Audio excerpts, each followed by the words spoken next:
கியூபாவை வீழ்த்துவதற்கு ஒரு 1200 கியூபாவை சேர்ந்த மனிதர்களையே சிஏஏ கொண்டு போனாங்க, ட்ரெயின் பண்ணாங்க, மறுபடியும் அவங்களை கியூபாவுக்குள்ள அனுப்பி விட்டாங்க, அது தோல்வியில் முடிஞ்சிருச்சு அப்படின்னு சொல்லி மொசாட் பாகம் 23 பார்த்தோம். அதை பார்த்த நபர்களுக்கு ஒரு விதமான ஒரு புத்துணர்ச்சி இல்லாட்டி ஒரு கேள்வி வந்திருக்கும், இதெல்லாம் சாத்தியமா அப்படிங்கிற கேள்விதான். ஆனால் அதை விட இந்த உலகத்தில் கிட்டத்தட்ட 20 லட்சம் நபர்கள் ஸ்பை வேலையை செய்து கொண்டிருக்கிறார்கள் அப்படின்னு சொன்னால் நம்ப முடிகிறதா?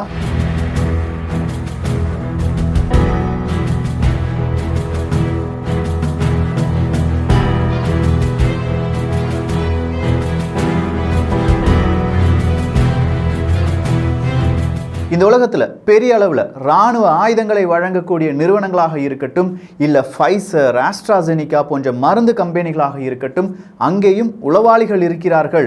அதுவும் ஒரு நாட்டினுடைய உளவாளிகள் இருக்கிறார்கள் அப்படின்னு சொன்னால் நம்ப முடிகிறதா? இந்த ஒரு பதிவில் பல சுவாரஸ்யமான தகவல்கள். அன்பு தமிழஞ்சங்களுக்கு தமிழ் பொக்கிஷத்தின் வணக்கங்கள்.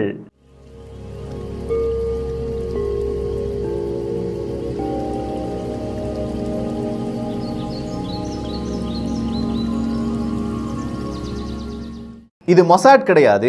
மொசாட் பிளேலிஸ்டை பார்த்த நபர்கள் சைனா ஸ்பை அப்படின்னு சொல்கிற வேறொரு பிளேலிஸ்ட் தமிழ் பொக்கிஷம் சார்பாக கிரியேட் பண்ணப்பட்டிருக்கு. அதில் 3-4 காணொலிகள் பதிவு செய்திருக்கிறோம். பார்க்காத நபர்கள் இருந்தால் பார்த்து விடுங்கள். இன்னைக்கு நியூஸ் பேப்பரில், ஆஸ்திரேலியன் நியூஸ் பேப்பராக இருக்கட்டும், இல்லாட்டி பல இணையதளங்களாக இருக்கட்டும், எல்லாருமே டிஸ்கஸ் பண்ணுற ஒரே ஒரு விஷயம்தான் இருக்குது. 20 லட்சம் சிசிபி, சைனா கம்யூனிஸ்ட் பார்ட்டி இருக்காங்க பாருங்க. ஒரு கட்சி அப்படின்னு சொல்லும் போதே அந்த கட்சியில் சில நபர்கள் உறுப்பினர்களாக இருப்பார்கள். எல்லாருமே அந்த கட்சியை ஆதரிக்கும் நபர்களாக இருந்தாலும் அதில் உறுப்பினர்களாக சேரக்கூடிய நபர்கள் இருக்காங்க. ஸோ அப்படி 20 லட்சம் நபர்களை ஒரு டேட்டா லீக் வழியாக பிடித்திருக்கிறது 4 பத்திரிகை நிறுவனங்கள். இந்த 4 பத்திரிகை நிறுவனங்களுக்கு இந்த டேட்டா கிட்டத்தட்ட ஒரு 5-6 மாதங்களுக்கு முன்பாகவே கிடைத்து விட்டது. ஆனால் அந்த டேட்டாவை வச்சு அந்த 20 லட்சம் நபர்கள் எந்தெந்த இடத்துல வேலை பார்க்குறாங்க அப்படிங்கிற ஃபுல் டீட்டெயில்ஸை கலெக்ட் பண்ணி பல பாராளுமன்றத்திலும் இதை பற்றி பேச தயாராகி கொண்டிருக்கின்றன. சொல்லப்போனால் இந்தியாவிலும் இந்த பிரச்சனை வரும். நம்முடைய தாய் நாட்டை, நம்முடைய இராணுவ செய்திகளை, நம்முடைய பலவிதமான ரகசியங்களை திருடி செல்வதற்காக சீனர்கள் இல்லாட்டி சீனாவுக்காக வேலை பார்க்கும் பல கயவர்கள் நம்ம நாட்டில் இருப்பதற்கான வாய்ப்புகள் இருக்கு. பல நாடுகளிலும் இருந்திருக்கிறார்கள். இது எப்படி சாத்தியப்பட்டது? அடுத்த கேள்வி. 2016 வருடம் ஷாங்காயில் இருக்கிற மிகப்பெரிய ஒரு டேட்டா சென்டர், அந்த டேட்டா சென்டரில் பலவிதமான தகவல்கள் சேமிக்கப்பட்டிருக்கிறது. அதுவும் சீன கம்யூனிஸ்ட் பார்ட்டியினுடைய சிசிபியினுடைய தகவல்கள் சேமிக்கப்பட்டிருப்பது பல நாடுகளுக்கும் தெரியும். ஆனால் யாரோ சில நபர்களுக்கு அந்த டேட்டா தேவைப்பட்டிருக்கிறது. அதை எப்படி சொல்லுவாங்க? அது ஹேக்கிங் வழியாக வெளியில் வந்ததா, இல்லாட்டி ஒரு நபர் அதை திருடி வந்தாரா? இப்படி பல கேள்விகள் இருக்குது. ஆனால் அந்த கேள்விகளுக்கான பதில் இன்றும் கிடைக்கவில்லை. யாரோ ஒரு நபர் அந்த டேட்டா சர்வரில் இருந்த டேட்டாவை திருடிட்டாங்க. கிட்டத்தட்ட 20 லட்சம் நபர்களுடைய டேட்டாஸ் அப்படின்னு சொல்லும்போது சாதாரணமாக பேரும் முகவரியும் இமெயில் அட்ரஸும் அது மட்டும் கிடையாது.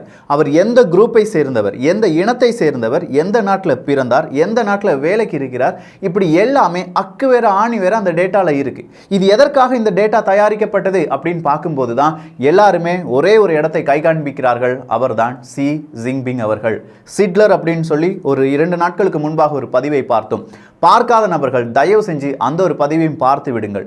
மாவோ அவர்கள் நான் தான் சீனாவை கட்டமைத்தேன் அப்படின்னு சொன்னார். பல வருடங்களாக அவர் ஆட்சியில் நீடித்தார். அதன் பிறகு வந்த டெங் அவர்கள் இப்படிலாம் ஒருத்தன் அதிகாரியா அதிபரா ரொம்ப நாட்கள்லாம் இருக்கக்கூடாது, ஒரு 6 வருடங்கள் இல்லாட்டி 10 வருடங்கள் அவ்வளோதான் மேக்சிமம் இருக்க முடியும் அப்படிங்கிற ஒரு சட்டத்தை கொண்டு வந்தார். அடுத்ததாக வந்தவர் தான் ஜி ஜின்பிங் அவர்கள். அவர் வந்தவுடன் என்ன தெரியுமா செஞ்சாரு? அதிபர் இல்லாட்டி இப்போ சீன அதிபர் அப்படின்னு சொல்றோம் பாருங்க, அவருடைய ஆயுட்காலம் இல்லாட்டி இவ்வளவுதான் இருக்கணும் அப்படிங்கிற எந்த ரெஸ்ட்ரிக்ஷனும் இருக்கக்கூடாது என்கிற ஒரு கட்டளையை கொடுக்கிறார். அது சட்டமாக மாற்றப்படுகிறது. அவரை எதிர்ப்பதற்கு யாருமே கிடையாது. ஸோ அவருடைய வியூ, அவருடைய விஷன் கரெக்டா இருக்கு. இன்னும் 10 வருடங்கள் 15 வருடங்கள் ஆனாலும் சீன அதிபராக ஷி ஜின்பிங் அவர்கள் தான் இருப்பார்கள். அதற்கு சட்டம் எதிராக இருக்காது என்பதை மாற்றி அமைத்து விட்டார். நல்லா யோசிச்சு பாருங்க. நான் சொல்ற ஒவ்வொரு விஷயத்தையும் கொஞ்சம் கொஞ்சம் அப்படியே ரீவைண்ட் பண்ணி பாருங்க. வேர்ல்டு ஹெல்த் ஆர்கனைசேஷனுக்கு நான் $400 மில்லியன் அமெரிக்க டாலர் தரமாட்டேன் அப்படின்னு சொல்லி அமெரிக்கா சொல்லுது. அமெரிக்கா சொன்ன 2வது தினம் சீனா சொல்றாங்க, நான் 30 மில்லியன் அமெரிக்க டாலரை எக்ஸ்ட்ராவா உனக்கு தரேன், நீ கவலைப்படாத, அமெரிக்கா இல்லைனாலும் வேர்ல்டு ஹெல்த் ஆர்கனைசேஷனை நான் ரன் பண்றேன் அப்படின்னு சொல்றாங்க. சொல்லப்போனா 60 மில்லியன் அமெரிக்க டாலர் ஆல்ரெடி வேர்ல்டு ஹெல்த் ஆர்கனைசேஷனுக்கு சீனா கொடுக்க வேண்டியதாக இருந்தது.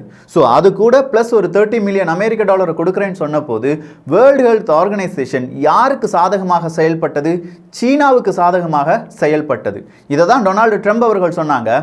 சீனா சென்ட்ரிக்கா இந்த வேர்ல்டு ஹெல்த் ஆர்கனைசேஷன், யூஎன்ல இருக்கிற செக்யூரிட்டி கவுன்சில் இது எல்லாமே செயல்படுகிறது அப்படின்னு சொன்னார். ஸோ யூஎன் செக்யூரிட்டி கவுன்சில், மனித உரிமை மீறல்கள் இல்லாட்டி மனித உரிமை கழகம் அப்படின்னு ஒன்று இருக்கு பாருங்க ஐநாவின், அது எப்படி சீனாவுக்கு சாதகமாக செயல்பட்டது? ஏன்னா உய்குர் இன மக்கள் பெரிய அளவில் பாதிப்படைகிறார்கள், பல லட்சம் இஸ்லாமியர்களை கொடுமைப்படுத்துகிறார்கள் சீனர்கள். அப்படி இருந்தும் ஐநாவினுடைய பாதுகாப்பு கவுன்சிலில் இதை பற்றி ஒரு பிராது கூட வரலையா, ஒரு கம்ப்ளைண்ட் கூட வரலையா? ஏன் நடவடிக்கை எடுக்கவில்லை? இந்த சின்ன கேள்விக்கான பதிலை தேடி போனாலே போதும், சீனாவினுடைய அந்த டிராகன் பார்வை இல்லாட்டி இந்த உலகம் முழுவதும் சீனா விழுங்கி கொண்டிருப்பதை நம்மால் உணர்ந்து கொள்ள முடியும். ஐநாவினுடைய பாதுகாப்பு கவுன்சில் அப்படின்னு சொல்லி எடுத்துக்கோங்க. அதில் 2 சட்டங்களை புதிதாக ஏற்படுத்த வேண்டும் அப்படின்னு சொல்லி 2017 வருடம் 2018 வருடம் சீனா ரஷ்யாவின் துணையுடன் சொல்கிறது. இது எதுக்காக சொல்றாங்கன்னா, அன்னைக்கு எல்லாருமே கூடி உட்கார்ந்துருக்காங்க, ஒரு டேபிளில் கூடி உட்கார்ந்துருக்காங்க. ஐநா சபைக்கு எவ்வளவு பட்ஜெட் தேவைப்படுகிறது? ஐநா சபையினுடைய பட்ஜெட்டில் 12% கொடுப்பது யார் தான்? சீனா தான். ஸோ சீனாவும் அந்த வட்டமேசை மாநாட்டில் மிக முக்கியமான ஒரு நபர். நான் உனக்கு பட்ஜெட் தரேன், எவ்வளவு வேணாலும் பணம் தாரேன், இந்த 12% பதிலாக 15% கூட தாரேன், ஆனால் 2 விஷயங்களை நீ மாற்ற வேண்டும். ஐநா சபைக்கு கீழே 15 சபைகள் இருக்கின்றன, ஒரு சப் சபைகள் அப்படின்னு வச்சுக்கலாமே. இந்த 15 சபைகளில் 4 சபைகளுக்கு தலைவனாக இருப்பது சீனா தான். வேற எந்த நாடும் இந்த ஐநா சபையினுடைய துணை கழகங்களுக்கு, துணை அமைப்புகளுக்கு ஒரு அமைப்புக்கு தலைவன், அதிகப்படியான தலைவனாக இருந்ததே கிடையாது. அப்படி இருக்கும் பட்சத்தில் சீனாவால் எப்படி 4 துணை இயக்கங்களுக்கு தலைவனாக இருக்க முடியும்? அப்படின்னா அங்க யாரோ சீனாவுக்கு ஆதரவாக செயல்படுகிறார்கள்.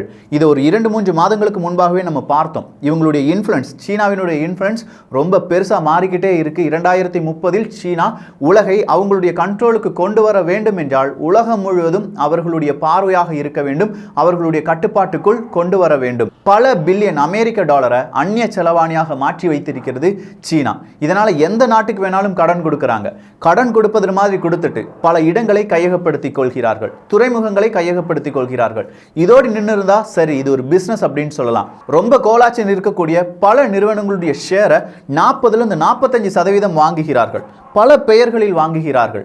அப்படி எல்லாம் வாங்கி அந்த நிறுவனம் என்னுடையது தான், அது சீனாவினுடைய போர்ட் ஆஃப் மெம்பர்ஸ் தான் அதில் கூடுதலாக இருக்கணும் அப்படிங்கிற சில விதிகளை கொண்டு வருகிறார்கள். அந்த விதிப்படி பல நாடுகளுடைய நிறுவனங்கள் இப்போது யாருடைய கட்டுப்பாட்டில் இருக்குது தெரியுமா? சீனாவினுடைய கட்டுப்பாட்டுக்குள் இருக்கிறது. நாளைக்கு தமிழ் பொக்கிஷத்திலிருந்து வரக்கூடிய ஒரு காணொளி மிக முக்கியமான காணொளி. இன்ஸ்டன்ட் லோன் நாங்கள் தாரோம், இந்த அப்ளிகேஷனை டவுன்லோட் பண்ணுங்க, உங்களுடைய டீட்டெயில்ஸ் அனுப்புங்க, 500 ரூபாயிலிருந்து 50,000 ரூபாய் வரை உங்களுக்கு லோன் தாரோம் அப்படின்னு சொல்றாங்க. இப்படி லோன் தரக்கூடிய அப்ளிகேஷன் மட்டும் 483. இந்த 483 அப்ளிகேஷன்ல கிட்டத்தட்ட பாதிக்கு மேல 250க்கு மேலுள்ள அப்ளிகேஷனுடைய ஓனர்ஸ் யார் அப்படின்னு பார்த்தீங்கன்னா சீனர்கள் தான். அவங்களுக்கு இந்தியாவின் சார்பாக 1-2 கால் சென்டர்ஸ் உதவி புரிகிறது. அதன் பெயரில் அவர்கள் இந்தியர்களை அடிமைப்படுத்துகிறார்கள். நம்ம யூஸ் பண்ற நிறைய மொபைல்ஸ் சீனாவினுடையது தான், நம்ம யூஸ் பண்ற நிறைய டெக்னாலஜி சீனாவினுடையது தான். 5G எப்படி பேட்டன் ரைட் சீனா வாங்கினாங்க அப்படின்னு தெரியுமா? பெரிய ஒரு கேள்வி, தேடி பாருங்க. நிச்சயமா இதற்கான பதில் எல்லாமே தமிழ் பொக்கிஷத்தில் வந்து கொண்டே இருக்கும். ஸோ இவ்வளோ பெரிய விஷயங்களை சீனர்கள் தனியாக செய்ய முடியுமா? இல்லாட்டி ஜி ஜின்பிங் அவர்கள் இந்த ஆட்சிக்கு வந்த பிறகு இவ்வளோ விஷயங்களை செய்ய வேண்டும் என்றால் எப்படி அவர்கள் செயல்பட்டிருக்க வேண்டும்?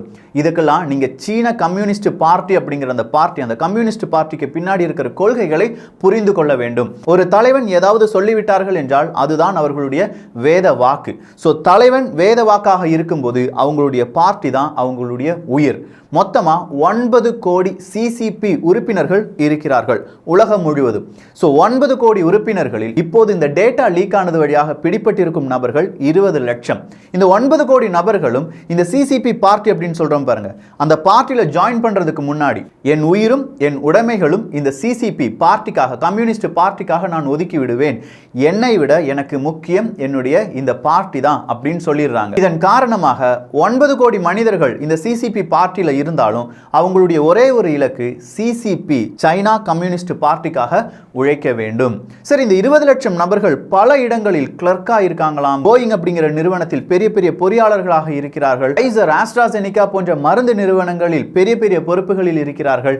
HSBC அப்படிங்கிற வங்கி, நிதி சார்ந்த நிறுவனங்கள், இதில் எல்லாம் அவர்களுடைய தலையீடு இருக்கிறது. இந்த லிஸ்ட் ஆஸ்திரேலியா இப்போது வெளியில் விட்டிருக்கிறது. ஆஸ்திரேலியா இப்படி வெளியில விட்ட உடனே பல நபர்கள் பலவிதமான நாடுகளில் இப்போது இன்வெஸ்டிகேஷன் என்பது செய்யப்பட்டு கொண்டிருக்கிறது. நம்ம நாட்டில் சீனாவுக்கு ஆதரவாக உளவு வேலைகளில் ஈடுபடும் நபர்கள் இருக்கிறார்களா? சரி, இந்த மாதிரியான உளவு வேலைகளில் ஈடுபடுவதற்காக இவங்க என்னெல்லாம் செஞ்சிருக்காங்க? அதாவது ஒவ்வொரு நாட்டிலையும் இவங்க வேலை செய்கிறாங்க. இப்படி வேலை செய்யும் நபர்களை ஒன்றிணைப்பதற்காக அந்தந்த நாட்டில் அந்தந்த நிறுவனத்தில் அவங்களுக்கான ஒரு அமைப்பை ஏற்படுத்துகிறார்கள். இப்படி கம்யூனிஸ்ட் பார்ட்டி, சீன கம்யூனிஸ்ட் பார்ட்டிக்காக மட்டுமே அவர்கள் ஏற்படுத்தியிருக்கும் அமைப்புகளின் எண்ணிக்கை சுமார் 79,000. இந்த மாதிரியான சின்ன சின்ன அமைப்புகளை ஃபார்ம் பண்ணி உனக்கு கிடைச்ச தகவல் என்ன, அதை நம்ம எப்படி சிசிபிக்கு அனுப்பி விடுறது அப்படின்னு சொல்ற ஃபுல் டீடைல்ஸை அவங்க வச்சிருக்காங்க. இது 1-2 வருடங்களில் இவ்வளோ பெரிய நெட்வொர்க் அவங்களால கிரியேட் பண்ணியிருக்க முடியாது. அப்போ இதுக்காக அவங்க செலவழித்திருக்கும் அந்த நாட்கள் என்ன? அந்த நாட்கள் அப்படின்னு சொல்றதை விட அவங்களுடைய சட்ட திட்டங்களில் அவர்கள் செய்திருக்கும் மாற்றங்கள் என்ன? இந்த ஒரு மாற்றத்திற்காக இந்த ஜி ஜின்பிங் அவர்கள் என்ன செஞ்சிருக்காங்க அப்படின்னா, ஒவ்வொரு வருடமும் நிறைய யூனிவர்சிட்டியில் இருக்கிற நிறைய மாணவர்களுக்கு, அதாவது 30,000 ஸ்காலர்ஷிப் தாரோம் அப்படின்னு சொல்றாங்க. இந்த 30,000 ஸ்காலர்ஷிப் மட்டும் கிடையாது. சீனாவை சேர்ந்த ஒரு மாணவன் வெளிநாடுகளுக்கு படிப்புக்காக சென்றிருக்கிறான் என்றால் 2 மாணவர்கள் சென்றிருந்தாலும் அவர்கள் ஒரு அமைப்பை அமைக்க வேண்டும். அந்த அமைப்பின் பெயர் CSSA-வாக இருக்க வேண்டும். அதாவது Chinese students and scholars association. இந்த அசோசியேஷன் படி, இந்த அசோசியேஷன்ல என்ன சொல்றாங்களோ அதன் படி தான் சீன மாணவர்கள் கேட்க வேண்டும். அவங்களுக்கு டேட்டா வேணும்னா, யூனிவர்சிட்டியில் படிக்கிற ஒரு மாணவன் அந்த யூனிவர்சிட்டியினுடைய டேட்டாவை யாருக்கு அனுப்புவார்கள்? சிசிபி பார்ட்டிக்கு அனுப்புவாங்க. இந்த பார்ட்டியினுடைய தலைவராக யார் இருக்கிறார்? ஜி ஜின்பிங் அவர்கள். ஸோ அவருக்கு தேவையான உளவமைப்பை மாணவர்கள் வழியாகவும் இந்த மாதிரி இன்ஸ்டிடியூட் வழியாகவும் பலவிதமான மனிதர்கள் வழியாகவும் எடுத்துக்கொள்கிறார்கள். மொசாட்லாம் இப்போ சீனாவினுடைய கால் தூசிக்கு வந்துட்டாங்க அப்படின்னு சொல்ற லெவலுக்கு அவங்களுடைய உளவமைப்பினுடைய வேர்கள் பல நிறுவனங்களிலும் பல அமைப்புகளிலும் பரவி யாராலையுமே அழிக்க முடியாத நிலைமையில் வந்து கொண்டிருக்கிறது. சரி, இது எந்தெந்த இடத்துல எவ்வளவு பர்டிகுலரா இருக்காங்க அப்படிங்கிற வேறொரு கணக்கு ஐரோப்பிய ஒன்றியத்தால் எடுக்கப்பட்டது. 2008 2020 வெறும் 12 வருடங்களில் 30க்கும் மேற்பட்ட ஐரோப்பிய ஒன்றிய நாடுகளில் கிட்டத்தட்ட 20 லட்சம் கோடிக்கு மேல பணத்தை செலவழித்திருக்கிறார்கள். அங்க இருக்கிற பெரிய பெரிய நிறுவனங்கள், அதாவது இது அறிவு திருட்டு அப்படின்னு சொல்லலாம். ஒரு நிறுவனம், ஒரு கம்பெனி ஒரு இடத்துல தொடங்கி அந்த இடத்துல இருக்கிற நிறைய தொழிலாளர்களை ஒன்றிணைத்து அது சக்சஸ்ஃபுல்லா மாறும்போது அந்த நிறுவனம் இனி உங்க நாட்டுக்காக செயல்படாது, என் நாட்டுக்காக செயல்படும், சீனாவுக்காக செயல்படும் அப்படின்னு சொல்லும்போது அவ்வளோ நாள் அந்த நாட்டினுடைய எல்லா சுதந்திரத்தையும் அந்த நாட்டினுடைய எல்லா வளங்களையும் அனுபவித்து வந்த நிறுவனத்தினுடைய மொத்த அறிவையும் யார் திருடி செல்கிறார்கள்? சீனர்கள் திருடி செல்கிறார்கள். இப்படி 300க்கும் மேற்பட்ட நிறுவனங்கள், எல்லாமே நம்பர் 1 நம்பர் 2 நிறுவனங்கள் இப்போது சீனாவினுடைய அடிமை நிறுவனங்களாக வேலை செய்கின்றன. ஐரோப்பிய ஒன்றியத்தில் 3க்கும் அதிகமான ஏர்போர்ட் முழு கண்ட்ரோல் சீனாவினுடையதாக இருக்கிறது. 6க்கும் அதிகமான துறைமுகங்கள் முழு கட்டுப்பாடு சீனாவினுடையதாக இருக்கிறது. பல விளையாட்டு அமைப்புகள், பல விளையாட்டு குழுக்கள் என்பது பல நாடுகளுடைய 13 நாடுகளுடைய விளையாட்டு குழுக்கள் யாருடைய தலைமையில் இருக்கிறது? சீனாவினுடைய தலைமையில் இருக்கிறது. அந்த நாட்டுக்காக விளையாண்டாலும் இவங்க சொல்படி தான் கேட்கணும். அப்படின்னா அதனுடைய அந்த தொடர்ச்சி எப்படி இருக்குன்னு பாருங்க. அந்த கண்ணி அவங்க எப்படி வடிவமைச்சிருக்காங்க அப்படின்னு பாருங்க. ஸோ ஒவ்வொரு மனிதனையும் படிக்க வைத்து அவனுக்கு ஸ்காலர்ஷிப் கொடுக்க வச்சு அந்த ஸ்காலர்ஷிப் வழியாக நீ சிசிபி பார்ட்டிக்காகத்தான் வேலை செய்யணும் அப்படின்னு சொல்லி அவங்களுக்கு ஒரு விதமான கொள்கைகளை பரப்பிவிட்டு பல நாடுகளுக்கும் அவர்களை அனுப்பிவிட்டு அதன் வழியாக குட்டி குட்டி அமைப்புகளை ஏற்படுத்தி அந்த அமைப்புகள் வழியாக கிடைக்கும் உளவு செய்திகளை என் நாட்டுக்கு அனுப்பிவிடு அப்படின்னு சொல்லி சிசிபி பார்ட்டி வழியாக இந்த ஜி ஜின்பிங் அவர்கள் செய்வதை இப்போது உலகம் கண்டுபிடித்திருக்கிறது. 20 லட்சம் நபர்கள், இதுல 99.9% சீனாவினுடைய ஹென் சீனீஸ் அப்படிங்கிற ஒரு விதமான இனக்குழுக்கள் தான். ஸோ அவங்களுடைய எத்னிக், அதாவது அவங்களுடைய இனக்குழுக்களை சேர்ந்தவர்களை மட்டும்தான் இவங்க சூஸ் பண்ணியிருக்காங்க. கூடுதலாக ஆண்களை தான் சூஸ் பண்ணியிருக்காங்க. இதில் ஓல்ஃப் வாரியர்ஸ் அப்படின்னு சொன்னோம் பாருங்க. இந்த ஓல்ஃப் வாரியர்ஸ் கிட்டத்தட்ட எல்லா நாடுகளிலும் இருக்கிறார்கள். ஸோ சீனாவினுடைய விளையாட்டு கொஞ்சம் கொஞ்சமாக பல நாடுகளை அவங்களுடைய அடிமையாக மாற்ற நினைத்து கொண்டிருக்கின்றன. அதற்கான காய் நகர்த்தல் சரியாக செய்யப்பட்டிருக்கிறது. எல்லா இடங்களிலும் அவர்களுக்கு உளவு வேலை செய்வதற்காக ஆட்களை நியமித்திருக்கிறார்கள். அப்படி என்றால் இதை எப்படி தடுக்க முடியும்? எல்லா அரசாங்கங்களும் கொஞ்சம் விழிப்புடன் செயல்பட வேண்டும். ஐரோப்பிய ஒன்றியம் இப்போ எல்லா நடவடிக்கைகளிலும் சீனாவுடைய இன்வெஸ்ட்மெண்ட் இருக்கா அப்படின்னு சொல்லி செக் பண்றாங்க. இந்தியாவும் கொஞ்சமா விழிப்பு அடைஞ்சிருக்கு. ஆனா இவ்வளவு விழிப்புணர்வு போதுமா? இல்லவே இல்லை. அவர்கள் செய்ய போகும் அடுத்தடுத்த ப்ராஜெக்ட்ஸ் இல்லாட்டி அடுத்தடுத்த ஆபரேஷன்ஸ் மிக பெரியதாக இருக்கக்கூடும். அதை ஒவ்வொன்றாக தமிழ் பொக்ஷம் சார்பாக பார்க்கலாம். கொஞ்சம் கவனித்து பாருங்கள். இந்த செய்தி இப்பதான் தமிழ் பொக்ஷத்துல வந்திருக்கு. இன்னும் 3-4 தினங்களில் தமிழக மீடியாக்களில் வருவதற்கான வாய்ப்புகள் இருக்கு. அதன் பிறகு இதை இந்தியாவே பேசுவதற்கான வாய்ப்புகள் இருக்கு. பல உலக நாடுகளில் அந்த பேச்சு இப்போதே ஆரம்பித்திருக்கும். இந்த ஒரு காணொளி பற்றிய உங்களுடைய கருத்துக்கள் இங்கே வரவேற்கப்படுகின்றன. எல்லோரும் தமிழ் பொக்ஷத்தில் இணைந்திருங்கள். தமிழ் பொக்ஷம் சேனலை சப்ஸ்கிரைப் செய்யாத தோழர்கள் தோழிகள் தயவுசெய்து சப்ஸ்கிரைப் பண்ணிக்கோங்க. நல்லதை பகிர்ந்து நல்ல சமுதாயத்தை உருவாக்குவோம். நன்றி, வணக்கம்.